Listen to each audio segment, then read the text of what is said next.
میرے سرکار غوث پاک شہنشاہ اولیاء سردار اصفیاء شیخ عبد القادر جیلانی محبوب سبحانی قطب ربانی رحمۃ اللہ تعالی علیہ، آپ ارشاد فرماتے ہیں کہ رمضان جو ہے اس کے لفظ میں 5 حروف ہیں، را، میم، ضاد، الف، نون۔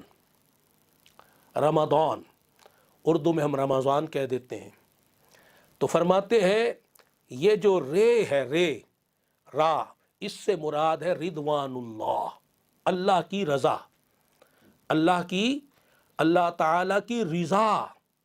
اور جو اس کا میم ہے اس سے مراد ہے محابت اللہ، محابت اللہ، کہ اللہ تعالی کی محبت کا اظہار۔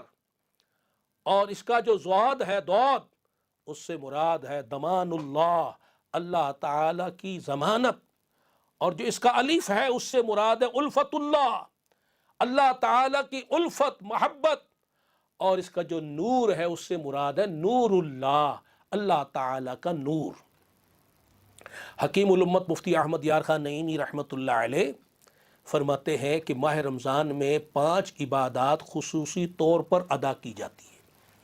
نمبر 1 روزہ، نمبر 2 تراویح، نمبر 3 تلاوت قرآن پاک، نمبر 4 اعتکاف، نمبر 5 شب قدر۔ آپ فرماتے ہیں کہ جو ماہ رمضان میں ان 5 عبادات کا خصوصی طور پر اہتمام کرے گا، خوش دلی کے ساتھ، محبت کے ساتھ، اخلاص کے ساتھ اہتمام کرے گا، اللہ تعالیٰ اس کو مذکورہ 5 انعامات عطا فرمائے گا۔ یعنی